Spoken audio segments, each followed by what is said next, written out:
Bueno, todos han disfrutado de nuestro café, ¿no es cierto? ¿Cómo estaba? Viene muy bien a esta hora de la mañana. ¿Ya?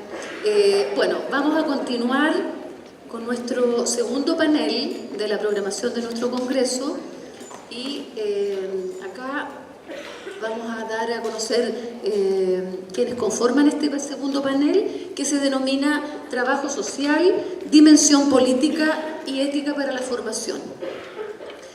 Perdón. Disculpe. Son muchas horas de trabajo, así que les pido todas las disculpas.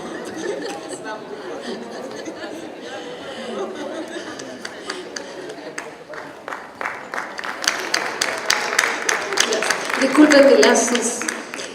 Vamos a continuar entonces con el segundo panel denominado Migraciones, Género desde el enfoque de derechos humanos. Es que el primer panel me gustó muchísimo, entonces también me quedé con eso. Gracias a los colegas también que estuvieron acá. Acá en este panel lo conforman la colega Lucy Queterer, doctora de la UFRO. Bienvenida, Lucy. Vivian Haas, magíster de la Universidad de Bio Bio. Bienvenida, Vivian. Cori Duarte, doctora de la Universidad de Atacama, Copiapó. Debo decir algo acá, ella está con su bebé ¿de cuántos meses? 6 meses. De 6 meses y recién estaba alimentando como corresponde a su bebé, que le estaba reclamando su alimentación. Así que muy bienvenida, Cori. Estás cumpliendo con tus labores de madre y de profesional, me parece bien, y académica. Y finalmente, y luego viene Claudia Reyes Quilodrán, de la Pontificia Universidad Católica, ella es doctora también, y tenemos a alguien de nuestra casa, nuestro colega queridísimo, egresado de nuestra universidad, Marcelo Carrera Herrera. Bueno, es el único varón entre tantas damas y los estudiantes parece que le hicieron ahí, él también tiene barra, ¿no es cierto? Porque están todos nuestros estudiantes trabajando para nuestro congreso. Bueno, el panel se va a desarrollar con exposiciones, vamos a dar algún tiempo de 15 minutos, sabemos que es muy poco, pero para tratar de abarcar para que todos los colegas tengan su tiempo adecuado, y luego vamos a hacer una ronda de preguntas y estaríamos terminando, es de esperar que terminemos a la 1 de la tarde, ¿ya? Cosa difícil, pero lo vamos a intentar. Yo solo debo decir que agradezco infinitamente la voluntad de las colegas que están acá presentes y el colega Marcelo, porque cuando pedimos que participaran en estos paneles, quisimos también darle un sello a nuestro congreso de no traer, con todo el respeto que nos merecen, y porque además acá hay colegas extranjeros, que nuestros paneles fueran conformados por nuestros propios colegas que constituimos y que conformamos esta red hermosa de escuelas de trabajo social del Consejo de Rectores. Y ellos siempre estuvieron dispuestos, y también porque nos urge muchísimo, como se dijo antes, en que relevemos nuestro rol desde la academia y también, ¿no es cierto?, generemos conocimientos para que esos conocimientos también puedan tener alguna incidencia en el quehacer, en el accionar de las políticas públicas a nivel nacional y, por qué no, a nivel, ¿no es cierto?, también en el ámbito del gremio, a nivel internacional. Sin más que decirle, les voy a pedir a todos los panelistas que seamos acotados en el tiempo. A mí no me gusta tener tanto control sobre las cosas, ¿ya? Pero para que se ajusten un poco los tiempos, ¿ya? Bienvenidos y bienvenidas, y los dejo entonces con... Empezamos por el orden. Lucy Queterer Romero, de la Universidad de Temuco. ¿Se escucha? ¿Ahí? ¿Por ahí se escucha?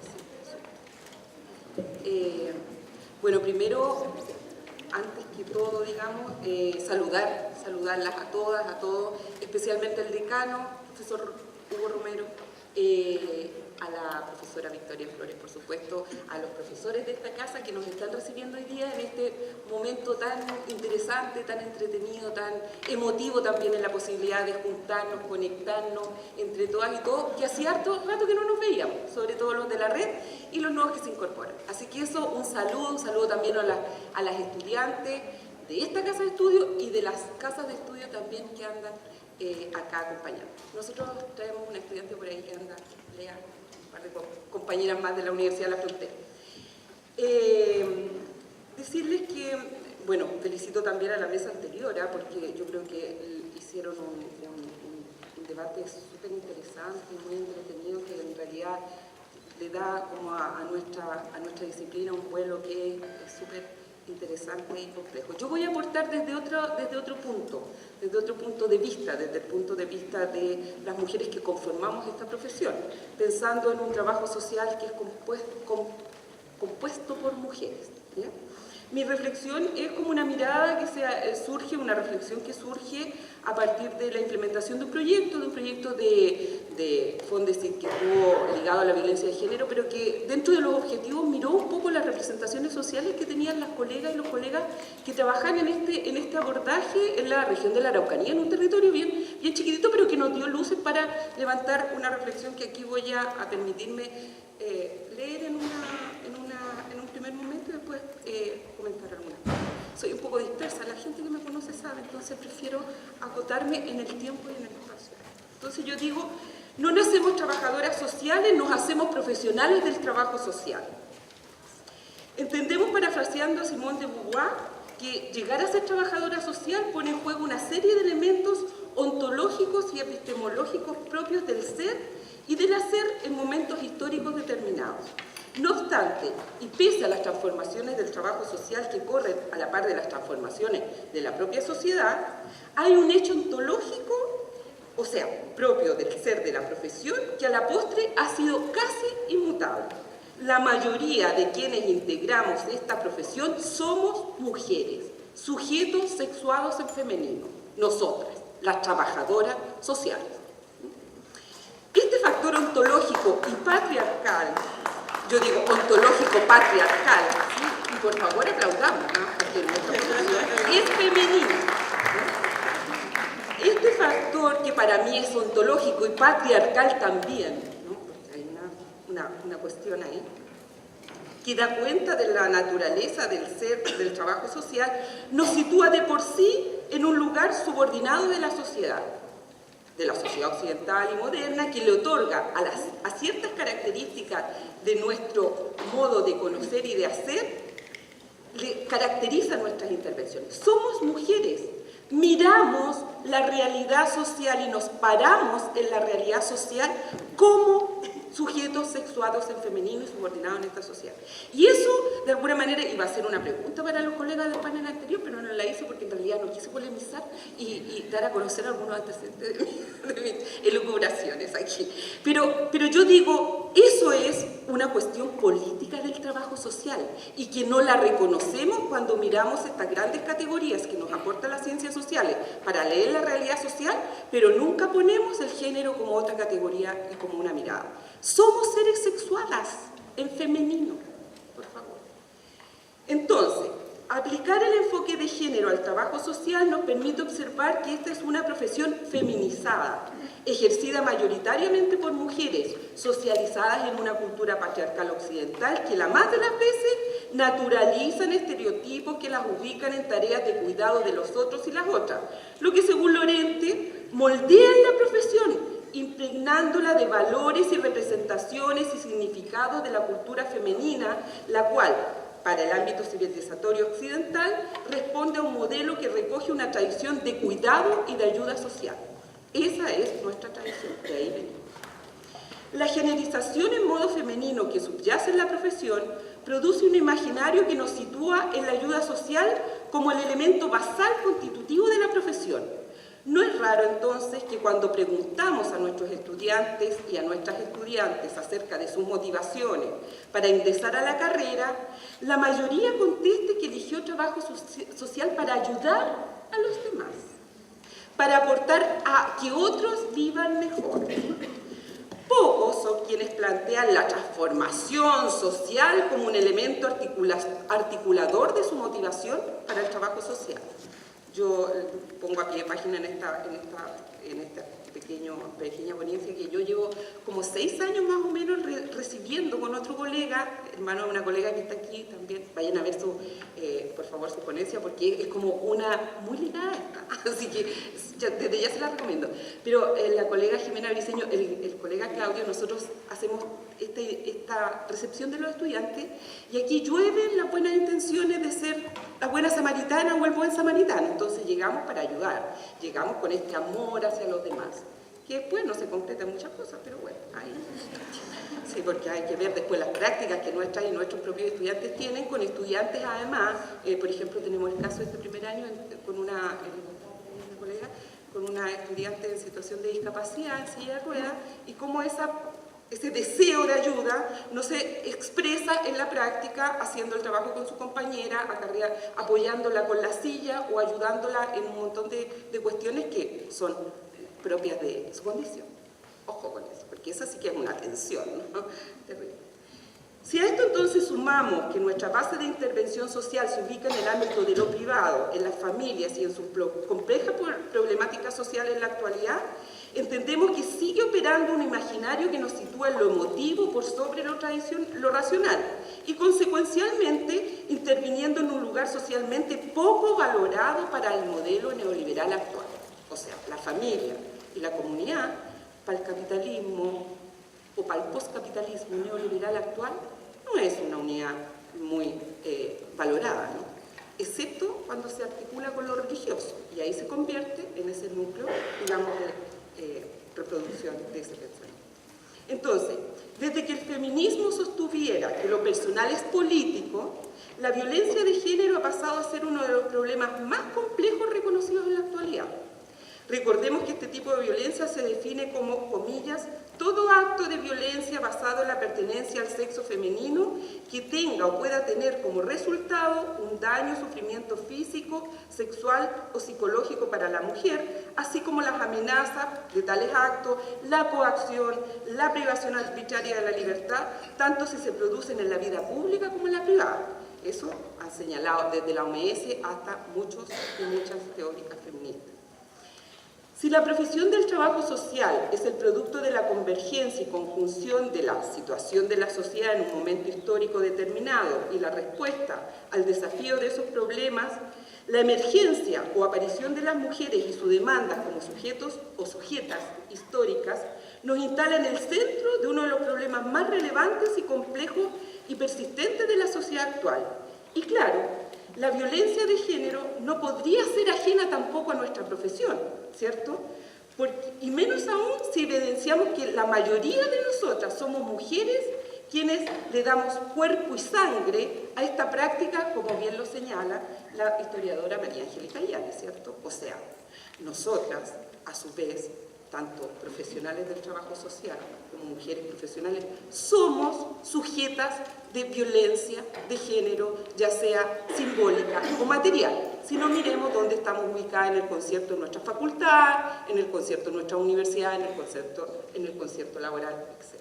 ¿Cierto? Con todo, en el caso chileno, como igual señala María Angélica Illanes, el Estado no solo le asignó a esta visitadora social, ¿cierto?, un rol de mediadora entre los sectores obreros y el Estado, sino que también le encomendó una labor de cuidado del mundo social popular y un rol de indagadora en la función de investigación social. Una mujer especialista en pobres, ¿cierto? Eso es lo que el Estado nos asigna a nosotros como rol de intervención profesional. Somos mujeres especialistas en pobres.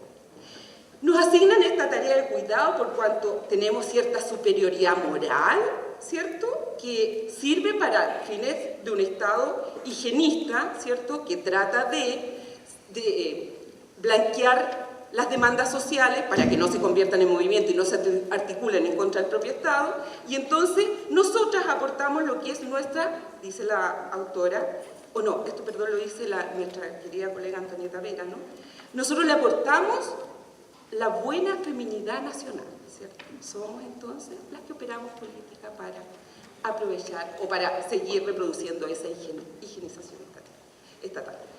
La cuestión es que actualmente, ya en el siglo XXI, ¿no?, cuando todo apunta a que se avecinan profundos cambios tecnológicos y sociales que alterarán las relaciones productivas conocidas, los avances tecnológicos desestructurarán todas las formas de relaciones conocidas, también las laborales, ¿no? O sea, se supone que en 50 años más mucho va a estar robotizado. Yo siempre me imagino dónde vamos a estar nosotras, las trabajadoras sociales, trabajando en ese mundo, ¿no?, en el mundo tan tecnologizado.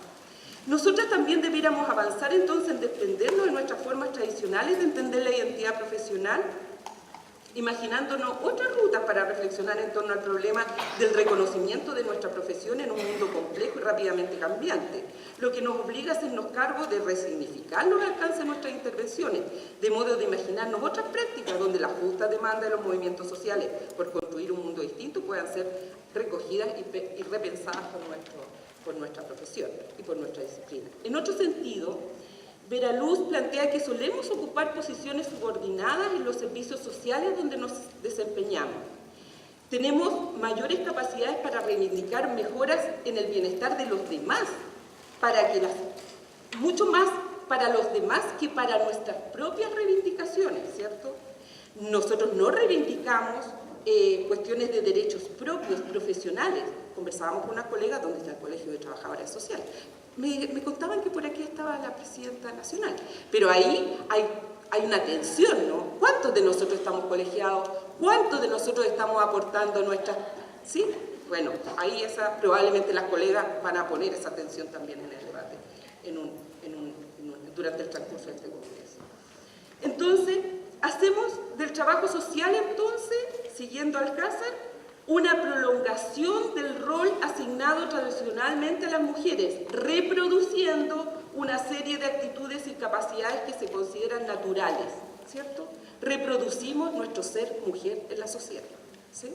Estamos asignadas para el cuidado de otros y otras, y como trabajadoras sociales, operadoras de política pública, interactuamos en esa realidad social y seguimos reproduciendo.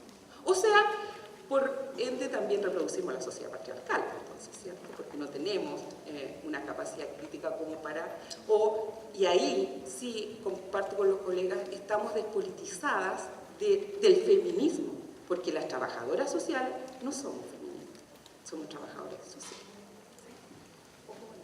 Y ahí capaz que tenga un cargo. Con todo, parece existir cierto isomorfismo o igualdad estructural entre las usuarias de los servicios sociales y las trabajadoras sociales. Somos mujeres. Existe cierta igualdad con quienes nosotras generalmente establecemos nuestra realidad, o sea, nuestra relación profesional. Nosotras somos mujeres que interactuamos con mujeres que demandan a la política pública ciertas cuestiones para su vida, ¿cierto? Entonces somos mujeres en interacción con mujeres, pero no nos reconocemos en la otra y no nos consideramos iguales a la otra, sino que más bien operamos desde la lógica del poder. Nosotras sabemos, conocemos, ¿sí? Y aportamos desde ahí,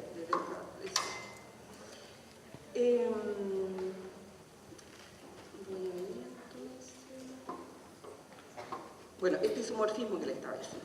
Este isomorfismo, digamos, es poco reconocido, es poco investigado, pero nos ubica a nosotros como receptoras del sexismo sociocultural estructural.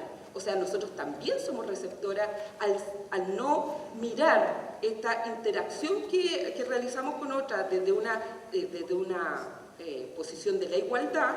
Nosotros lo que hacemos es reproducir, entonces, y recibimos el sexismo sociocultural y lo reproducimos. Este sexismo, y esto también quiero señalarlo, es un conjunto de actitudes interrelacionadas hacia las mujeres, que son sexistas en cuanto las consideran de forma estereotipada y limitada a ciertos roles, aunque pudiendo contener un tono afectivo, así como suscitar comportamientos típicamente categorizados como prosociales o de búsqueda de la intimidad. El sexismo, hay un sexismo adquiere muchas formas. Hay uno que se reconoce como hostil, ¿cierto?, donde se nos, de alguna manera, discrimina. Pero hay otro que es benévolo y que es un sexismo que es bien difícil de decodificar de repente.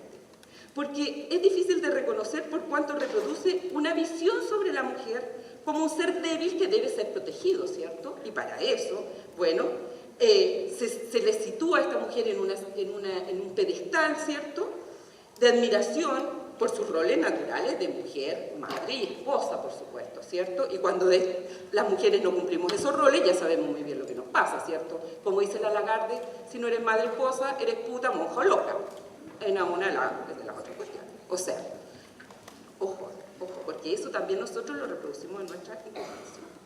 Entonces, por favor, la primera mesa. Ya se me está acabando. Mira, yo digo, ¿cuánto de esta visión marcada por un sesgo sexista, pero afectivo positivo, ¿cierto?, e idealizado en los roles tradicionales de las mujeres a la par que resalta su debilidad y necesidad de protección del hombre, reproducimos en el ejercicio de nuestras intervenciones profesionales? ¿Cuánto de este sexismo nosotros no aportamos a nuestra intervención profesional en familia o en comunidad cuando no cuestionamos los roles asignados por las culturas patriarcales, estos roles generizados, estos estereotipos de hombres y mujeres? ¿Y cuánto de la política pública no se sustenta en este binomio, ¿cierto?, patriarcal de reproducción sociocultural?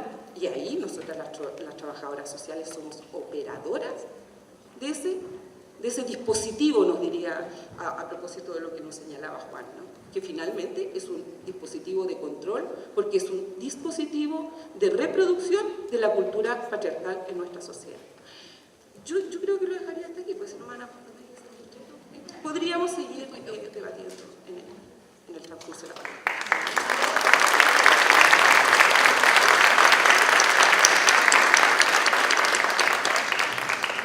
Muchas gracias, Lucy. Bueno, continuamos entonces con nuestra colega Vivian Haas-Riquelme. Hola, buenos días todavía. Muchas gracias, señor decano. Muchas gracias, colegas Victoria y colegas de la Universidad de Antofagasta por la invitación. Yo cuando me invitó Victoria a sentarme a esta mesa, bueno, siempre pone muy nerviosa esto de sentarse aquí más con colegas, me pregunté qué digo. Entonces, estamos junto con Soledad Reyes trabajando en una ponencia para la tarde con el Instituto Nacional de Derechos Humanos, mirando las distintas mallas de las escuelas de trabajo social. Eso me hizo pensar y me acordé de algo que ha ocurrido y que ocupa una frase, uno de los profesionales del instituto, que dice obligar y convencer. Entonces, en la tarde les vamos a contar lo del resultado de la investigación, pero ¿por qué partí diciéndoles eso? Porque me puse a pensar que de lo que quería hablar era sobre el género, esta categoría de análisis, ¿no? Para los estudiantes que están acá es una categoría de análisis, ¿no? ¿Por qué debemos incorporar en las mallas de trabajo social? Estaba pensando esto que comentaban los colegas del panel anterior, creo que fue Luis el que dijo esta cantidad de asignaturas que pasamos, ¿no?, una tras otra, y a veces no está incluida esta asignatura de género, ¿no? ¿Y por qué tendría que estar, desde mi punto de vista? Bueno, ¿qué permite esta categoría, qué incorpora esta categoría al trabajo social? Primero, yo creo que incorpora una mirada, una manera de mirar la realidad social, desde lo que decía Lucy, las mujeres trabajadoras sociales, hacia uno de los más importantes preocupaciones, de las más importantes preocupaciones del trabajo social, como es la familia, ¿no? ¿Cuál familia? La familia heteronormativa, la familia compuesta por un mamá, un papá y sus hijos. Cuando incorporamos esta categoría en los análisis, no solo de los trabajadores sociales, de los profesores, de las enfermeras, creo, por una parte, que es imprescindible, ¿no?, si queremos mirar las brechas de desigualdad de género, incorporar en las mallas curriculares de las carreras de trabajo social una asignatura que hable de esta categoría de género. ¿Por qué me parece importante? Primero porque hay que desnaturalizar, cuando uno le pregunta a los estudiantes de primer año, además de decir que vienen a estudiar trabajo social para ayudar a los pobres, o ayudar a la gente, que no sé qué es peor, digamos. Además, te dicen que vienen cargados, lleno de mitos, lleno de naturalizaciones. Cuando uno les pregunta por qué hay violencia doméstica, bueno, intrafamiliar para la mayoría de ellos, las explicaciones habitualmente tienen que ver con una cantidad enorme de mitos. No aparecen las categorías de subordinación, por ejemplo, ¿no? No aparece la categoría de poder, no aparece que es por el alcohol, por la cesantía, por la pobreza, en fin. Quiere decir que durante los 12 años de estudio que tuvieron, jamás vieron una convención, por ejemplo. O sea, saber lo que es la CEDAW. Cuando yo le digo, chicos, ¿saben? ¿Han escuchado una palabra así como CEDAW? Me miran como si se volvió loca la profe. Loca, se desquició. O sea, ¿qué es eso? ¿No? Belén do Pará, Beijing, nada, cero, ¿no? O sea, entre primero básico y cuarto medio nunca han escuchado la palabra derechos humanos, el concepto de derechos humanos ni el concepto de género.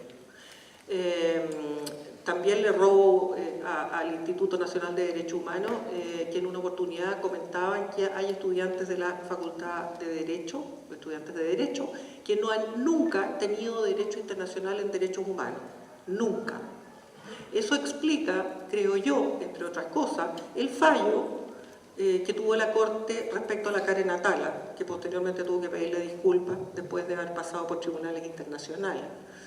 Y que yo me pregunto si la Karen Atala no hubiese sido jueza, habría podido llegar a las instancias que llegó, ¿no? Tuviera los recursos de todo orden para poder establecer en contra de Chile un juicio. Y también entonces me pregunto cuántos trabajadores sociales han sido formados en estas categorías de género y de derechos humanos. Y la respuesta creo que la tenemos todos nosotros sin hacer una investigación muy profunda, digamos. Estamos haciendo una investigación, pero sin hacerla ya sabemos que la formación es prácticamente nula, es muy reciente. Yo creo que los tratados obligan. Yo vengo de una universidad pública y del Estado de Chile. Junto con otras 15 universidades tenemos la obligación de incorporar los tratados que Chile ha ratificado en la legislación nacional. Yo me pregunto qué vamos a incorporar cuando ni lo conocemos, los trabajadores sociales, que hacemos política pública, que trabajamos con programas sociales. No conocemos el derecho internacional en derechos humanos. No sabemos que hay una convención sobre los migrantes, que hay una convención de eliminación de todas las formas de discriminación, que hay un articulado interesante, ¿no?, que permite tener prácticas y no descubrir la rueda. Parece que de pronto descubrí, y ya está escrito, ¿no?, a partir de la Declaración Universal de Derechos Humanos posterior a la Segunda Guerra Mundial, que nos entrega parámetros éticos, a mi juicio, que nos permiten hacer mejores intervenciones. Incorporar las convenciones internacionales como un instrumento de empoderamiento de derechos. ¿Cómo le sacamos del switch esto de la ayuda? De que el otro es un sujeto que necesita mi bondad, mi cariño, mi ayuda, y no que es un sujeto de derecho, de derechos. Que las mujeres son sujetas de derecho, no de lástima, no de caridad. ¿Cómo incorporamos eso en nuestros estudiantes a partir de los primeros años de la carrera? Porque nos hemos pasado la educación 18 años incorporándole una serie de ideas, ¿no? Esto de ayudar, por ejemplo, ¿no? Yo les hago broma, les apuesto que todos vamos a ir a ayudar a la Teletón. ¿Qué hacen los medios de comunicación, ¿no? ¿Qué hacen en la formación de nuestros estudiantes esto de querer ser buenos? Lo hemos repetido, creo que varios de los panelistas, este concepto de lo buenos que somos los trabajadores sociales. Yo siempre digo que nunca está de más, le digo a los estudiantes, ser buena persona, pero eso es bueno para cualquiera, digamos, para un bombero, para cualquiera, ¿no? Ser bueno. Pero el trabajo social no es una profesión de bondades, es una disciplina de la ciencia social, ¿no? Por lo tanto, me parece urgente incorporar estas categorías plasmándolas así de concreto en asignaturas que tengan esos contenidos y que permitan la reflexión a partir de estas dos categorías y otras más, ¿no? Me parece que deben estar instaladas ahí. Lo que decía antes, me parece que se nos olvida que Chile ha ratificado convenciones internacionales que primero no se conocen, no la conocen los trabajadores sociales, no la conoce nadie, digamos, la gente no sabe que son sujetos de derecho o saben muy poco. Por lo tanto, obligan a Chile, y nosotros los funcionarios públicos desde las universidades del Estado deberíamos estar conscientes de ello. ¿Y por qué decía obligar y convencer? Porque yo creo que si en algo aporta la legislación es en que obliga, ¿no? Ahora, no me gusta. Tiene que ir acompañado, creo yo, del convencimiento, del por qué es necesario incorporar esta categoría. Y creo que es necesaria porque nos explica una realidad. Los problemas sociales mirados con enfoque de derechos humanos son diferentes a mirarlas con otros enfoques. La problemática de la familia, si no le incorporamos el género, es mirada de otra manera. O sea, estos lentes de género, ¿no?, hay que incorporarlos a los análisis. Y eso que parece tan sencillo, creo que no es tan sencillo para nuestros estudiantes. Y no es tan sencillo porque nunca han tenido este acercamiento, ¿no? No nos olvidemos que durante toda la enseñanza media nuestros estudiantes perdieron, ¿no?, la llamada educación cívica, ¿no? Ya no hay educación, no hay formación en derechos humanos, si es que alguna vez hubo algo parecido, digamos, ¿no? Pero lo que planteaba el primer panel, la despolitización, ¿qué es lo que escuchan nuestros estudiantes?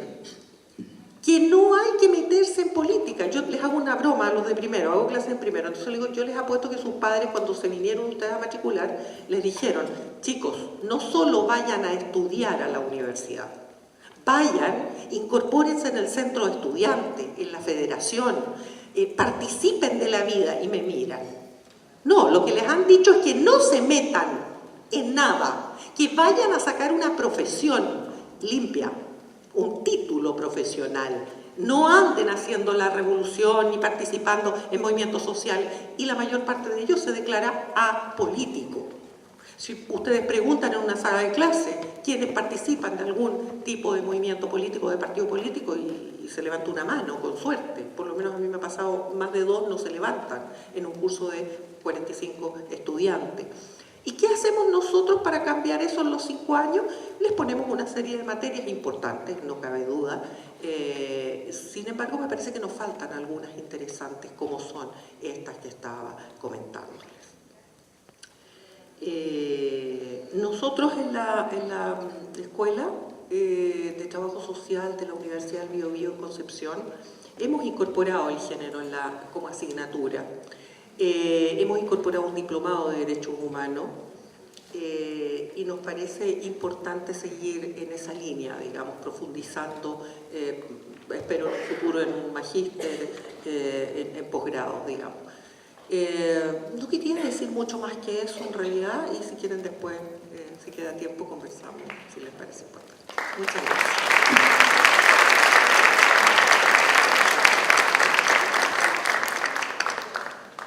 Muchas gracias, Vivian Haas.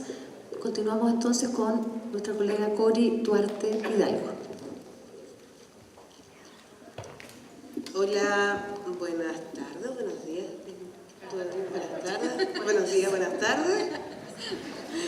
Saludos a todos, todas y todes. Bueno, como siempre, buen agrado poder estar aquí en Antofa.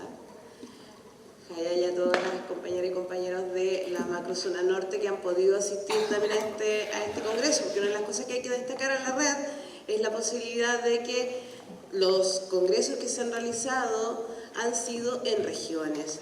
Tanto el anterior como este han permitido, ¿cierto?, a los y las estudiantes de regiones poder también conocer estos temas, poder discutir estos temas en nuestras ciudades. Anteriormente fue en el sur, hoy día en el norte, y eso nos permite también poder tener otras miradas, otros diálogos que se están produciendo aquí.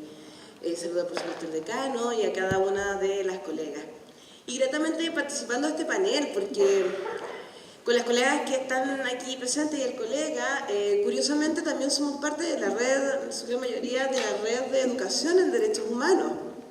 Entonces, creo que quienes estamos aquí también creemos profundamente en el tema de derechos humanos y cómo los y las trabajadoras sociales efectivamente generamos esta presión también al Estado que debe garantizar derechos a la población en general. Cuando se me invitaba a este panel, generalmente por parte de Victoria y de las colegas,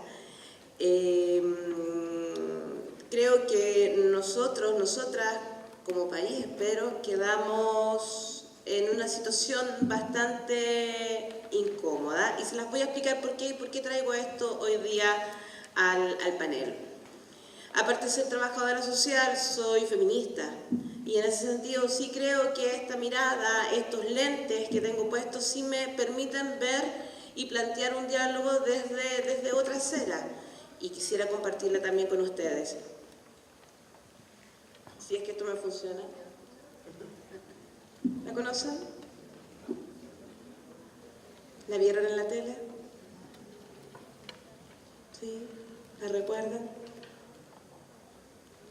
Ella es, para quienes no saben, ella es Joan Florvil, una mujer de 28 años.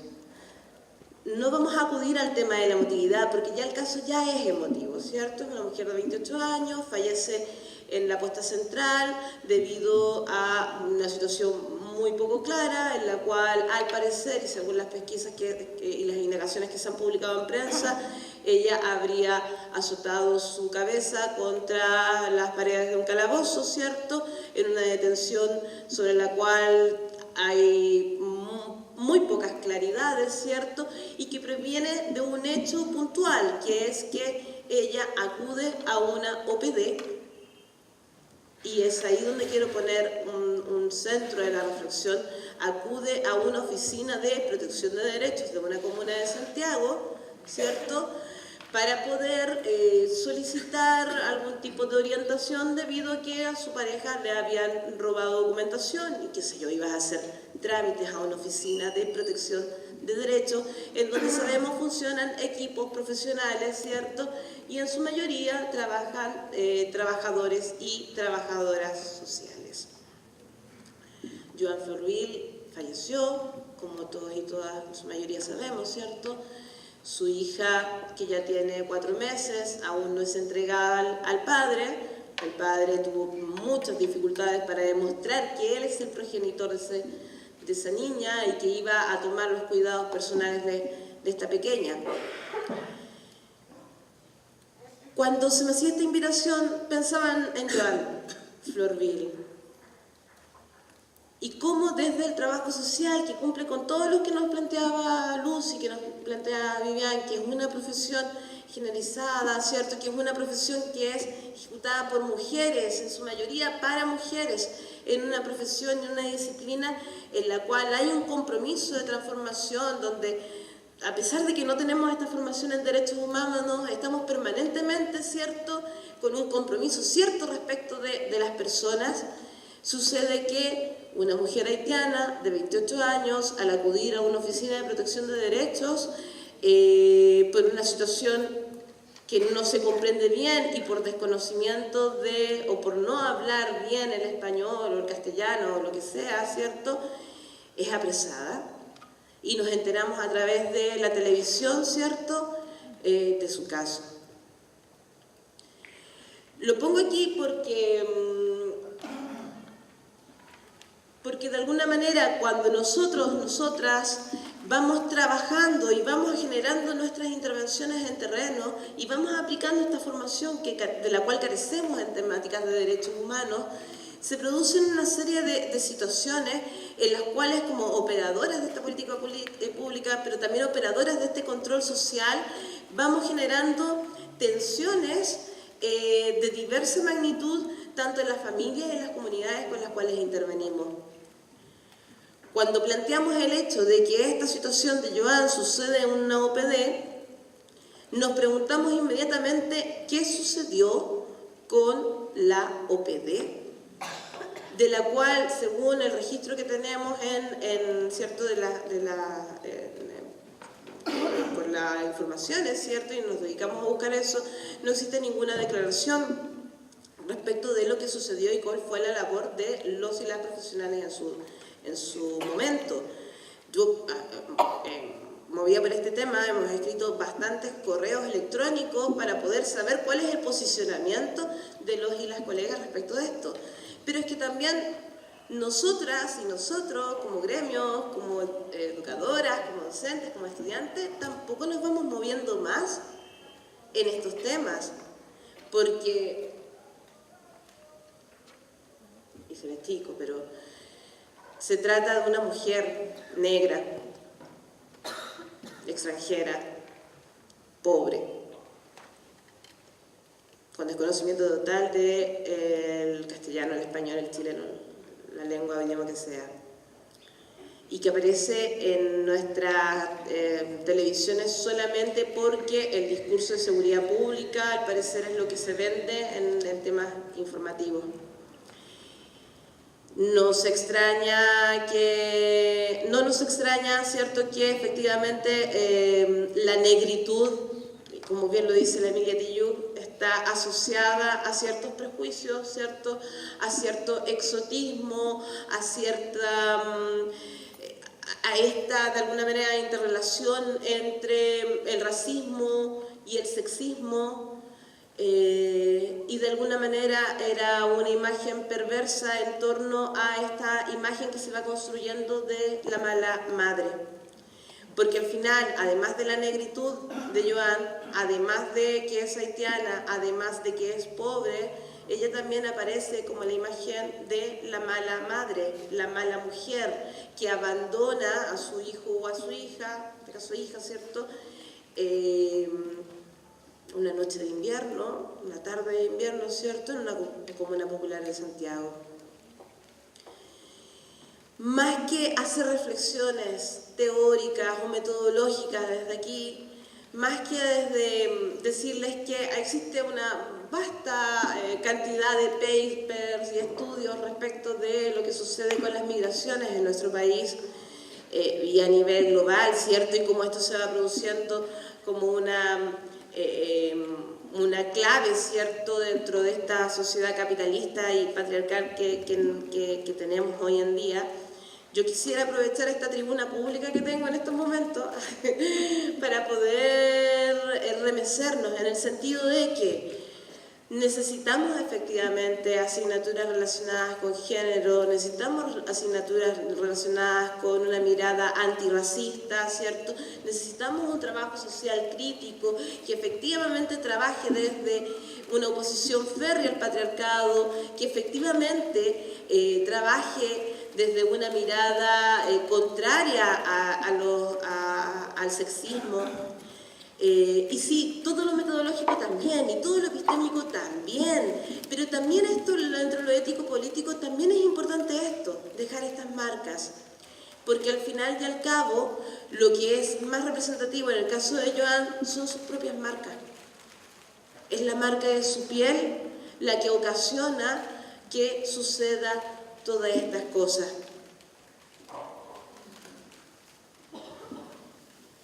Y de alguna manera, yo creo que la provocación, a propósito que traigo este caso aquí como para poder verlo en esta instancia, es cómo vamos enfrentando esto, cómo vamos superando, porque yo no sé si al final, si es a través de la intervención misma, yo no sé si es a través de la formación en trabajo social, lo que sé es que nosotros tenemos que reaccionar de alguna manera, y así como afortunadamente este año Luis tuvo la genial idea, ¿cierto?, de poder organizarnos y poder sacar una declaración por el conflicto mapuche, ¿cierto?, y denunciar la situación que estaban pasando los comuneros, ¿cierto?, también que nosotros tengamos que reaccionar frente a las cosas que están pasando, frente a las miles de Joan que existen en cada una de nuestras ciudades, pero también frente a cada una de las cosas que están pasando en nuestras mismas comunidades universitarias. Finalizar porque el tiempo es cortito. Yo creo que no todas somos Joan. Sin embargo, desde nuestra situación de privilegio, desde nuestras posiciones, tenemos que seguir trabajando en el día a día y cuestionarnos respecto de las Joan y las formas en que las Joan están sufriendo y muriendo en nuestro país. Ya podríamos hablar de cómo el género o las situaciones de migración se ven en otros espacios. Podemos hablar de muchas cosas, pero hoy día, y como cada 25 recordamos, ¿cierto?, que estamos a un mes del Día Internacional de la No Violencia contra las Mujeres, y también queremos que esté presente Joan, queremos hacerla presente en nuestra memoria también. Gracias.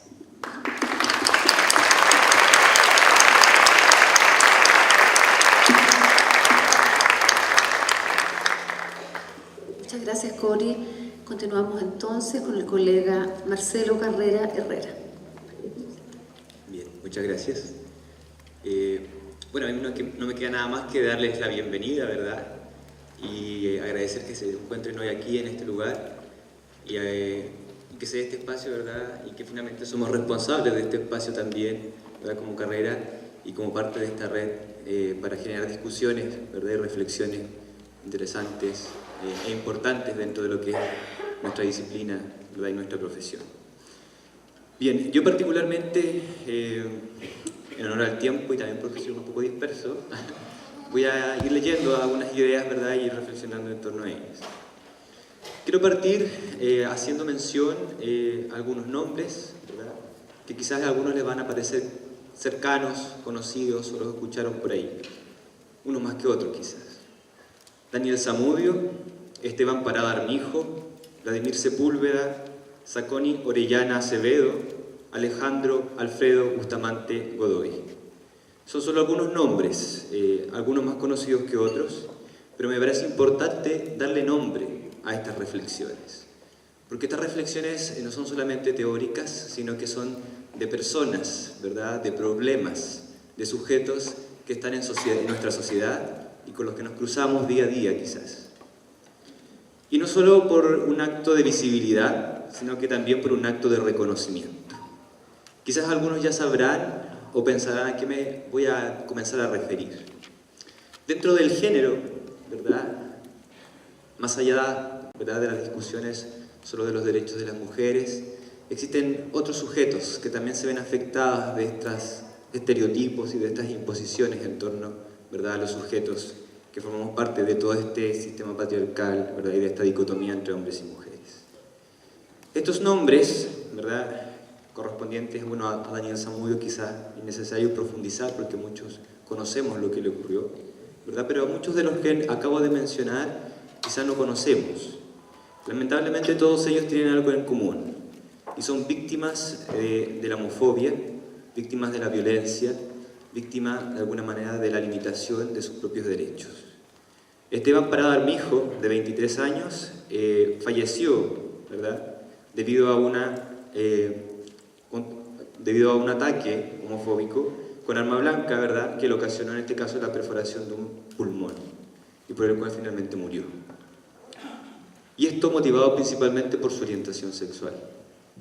Vladimir Sepúlveda falleció en el Hospital Regional de Rancagua, ¿verdad?, con solo 21 años, después de una golpiza muy brutal, ¿verdad?, que lo dejó en estado vegetal y que definitivamente acabó con su vida en las horas posteriores.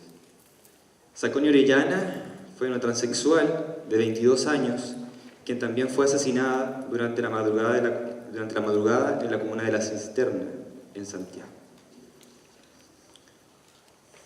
Y finalmente de los mencionados, Alfredo Bustamante Godoy, de 59 años, falleció tras ser apuñalado, ¿verdad?, con un cuchillo de cocina por un sujeto de 18 años. Con este caso particularmente me quiero quedar para comenzar a hacer estas reflexiones, ¿verdad?, porque mi intención es hablar no solo de diversidad sexual, sino que también hablar de otras dimensiones que se cruzan con la diversidad sexual, así como el género se cruza, por ejemplo, con la migración, ¿verdad? Y otros temas. Quiero quedarme particularmente con este caso, puesto que reúne algunas dimensiones que para mí son dignas de analizar. Estamos frente a una situación de discriminación y de violencia, porque hay que decirlo por su nombre, por lo que podemos denominar o conocer, ¿verdad?, como actos homofóbicos, caracterizados principalmente por el rechazo y por el ejercicio de la violencia arbitraria o injustificada. Sin embargo, además, lo expreso, ¿verdad?, nos encontramos con otro factor, que en este caso de Alejandro Bustamante tiene que ver con la edad, ¿verdad?, con la condición etaria, de pertenecer a un grupo etario que podemos conocer, ¿verdad?, como adultos mayores, ¿verdad? Cuando cruzamos el concepto de adultez mayor con el de orientación sexual, nos parece en algunos casos poco posible, ¿verdad?, o casi invisible, ¿verdad? O es lo último que nos preguntamos cuando pensamos en una persona adulta mayor, ¿verdad? ¿Por qué? Porque esta sociedad, ¿verdad?, que además de ser una sociedad patriarcal, es una sociedad, ¿verdad?, capitalista, en la cual los sujetos estamos medidos también por nuestra capacidad de producir, ¿verdad? Y las personas adultas mayores, lamentablemente, por este contexto social, económico, son vistas como sujetos que no producen, o que no pueden producir en un determinado periodo de tiempo, ¿verdad? Entonces, de alguna manera estos sujetos se invisibilizan de dos formas, ¿verdad? Una como adultos mayores, ¿verdad?, y otra como sujetos homosexuales, ¿verdad? Y ahí en la diversidad de posibilidades. Este cruce, ¿verdad?, entre lo que conocemos como la adultez mayor y la sexualidad nos parece estar como distanciadas socialmente, pero incluso negadas, ¿verdad? Y esta negación, sin embargo, no contribuye o no constituye un capricho social, sino más bien el resultado de un proceso histórico. Algunos hechos que marcan de alguna manera, y aquí me centro principalmente en el tema de la diversidad sexual, ¿verdad?, y de las dimensiones de la identidad sexual, son innumerables. Sin embargo, es importante que nos situemos también en este contexto histórico, ¿verdad? Y como país hemos pasado distintas etapas, ¿verdad?, que hacen o nos llevan a un poco entender lo que en la actualidad entendemos como un sujeto homosexual, sea este hombre o sea esta mujer. Algunos elementos, ¿verdad?, de este contexto social parten quizás mucho más atrás, pero he querido enfatizar en lo que tienen que ver con una etapa altamente represiva y violenta, ¿verdad?, como lo fue la dictadura militar, ¿verdad?, y el proceso posterior de recuperación de la democracia también. No son ajenas, ¿verdad?, esta represión y esta violencia que se da durante este periodo de dictadura, ¿verdad?, tanto en su desarrollo como en el periodo posterior, ¿verdad?, de reencuentro con esta democracia, ¿verdad?, o con este discurso democrático que ocurrió en nuestro país, ¿verdad?, que fueron bastante complejos en todo su conjunto, ¿ya? Y no solamente por materias políticas propiamente tal, ¿verdad?, sino que también en otros aspectos que significan, ¿verdad?, la importancia, de alguna manera, de poner en discusión algunos temas a partir de la recuperación, por ejemplo, o la búsqueda de recuperación de esta democracia, y que tenían que ver con aspectos como la sexualidad, ¿verdad?, la instauración de la familia y, de alguna manera, esta reconstrucción de lo que somos como sociedad. De alguna manera, desde el triunfo del no en 1988, los anuncios de estas elecciones democráticas, ¿verdad?, van a traer consigo complejos cambios o un ambiente, ¿verdad?, un cambio importante como país. Ambiente que de alguna manera algunas instituciones como la Iglesia, ¿verdad?, atendieron y pensaron, ¿verdad?, sus preocupaciones en torno a estos cambios futuros a partir de la instauración de esta nueva democracia en Chile, ¿verdad?, y que tenía que ver precisamente con esta suerte de libertades, ¿verdad?, o esta deseabilidad de alguna manera de apuntar a estas nuevas libertades en la sociedad chilena, que principalmente comenzaban a gestar toda una nueva condición en términos del análisis de materias como la sexualidad y la familia. En ese sentido, los grupos opositores a la dictadura, por ejemplo, ¿verdad?, que posteriormente llegarían al gobierno, mantenían una deuda, en este caso con la Iglesia, sobre todo cuando nos acercamos al tema de derechos humanos, ¿verdad? principalmente personificado, por ejemplo, en la figura del el cardenal Raúl Silva Enríquez, ¿verdad? Y lo que conocemos como la Vicaría de la Caridad, ¿verdad? Se realizaron, Vicaría de la Solidaridad, se realizaron acciones importantes para poder, de alguna manera, recuperar este sentido de los derechos humanos y sobre todo para poner en cuestión y evidenciar, ¿verdad?, los hechos sobre todo de tortura y de muerte que hombres y mujeres vivieron en esta etapa. Si bien reconozco, ¿verdad?, el trabajo realizado por la Iglesia en evidenciar estos hechos de tortura, estos hechos también posicionaron a la Iglesia en un espacio político muy significativo, ¿verdad?, principalmente en la esfera política, lo cual los llevó de alguna manera a poner en el discurso político, ¿verdad?, del Estado, desde el punto de vista de los derechos, un cuestionamiento alto, principalmente sustentado en un discurso moral, ¿verdad?, respecto de temas como la sexualidad, ¿verdad?, y finalmente un discurso controlador de esa sexualidad. Otros hechos que fueron marcando de alguna manera esta concepción en torno a la homosexualidad tiene que ver también con hechos ocurridos entre el 1984 en adelante y que se plasman principalmente en las primeras evidencias del primer hombre, ¿verdad?, diagnosticado con SIDA en nuestro país. Diagnóstico que de alguna manera comenzó a dar evidencias de una nueva enfermedad, ¿verdad?, o una incluso epidemia como fue considerada, pero que más allá de su presencia y de su existencia, lo que nos deja, ¿verdad?, es esta asociatividad que se hace con el mundo homosexual, ¿verdad?, a partir del discurso finalmente moralista que estaba detrás respecto de que de alguna manera estos sujetos que se escapaban de lo normado, ¿verdad?, principalmente a partir de este discurso moralista, principalmente sujetos heterosexuales, ¿verdad?, y principalmente la configuración de esta figura de la familia heterosexual, va a ser de alguna manera que todo aquello que se escapa de esa normativa, ¿verdad?, o todo aquello que de alguna manera pueda ser considerado por este discurso como un exceso, ¿verdad?, o como un alejarnos de lo normado, ¿verdad?, va a ser entonces de interés, ¿verdad?, de esta Iglesia y por tanto transmitido al Estado. Y por tanto la presencia de este nuevo virus, que va a ser de alguna manera, por su principal característica de transmisión, ¿verdad?, de lo sexual, un objeto de atención para esta sociedad chilena y principalmente por su vinculación con la homosexualidad. Vinculación que sabemos todos que, ¿verdad?, es errónea. Y en ese sentido también tenemos que agregar que van a contribuir a esta concepción de la homosexualidad dentro del país, ¿verdad?, una suerte de higienismo, ¿verdad?, también dentro de lo que son los estudios en torno a la homosexualidad, que van a tener un sentido principalmente médico, ¿verdad?, una concepción en la cual vamos a tratar a estos sujetos homosexuales con un interés de alguna manera de saber qué son, ¿verdad?, ni siquiera con una mirada como sujetos o como personas, sino casi como estar estudiando, ¿verdad?, un objeto de estudio y que lo estamos en su medio, ¿verdad?, intentando identificar lo que los rige.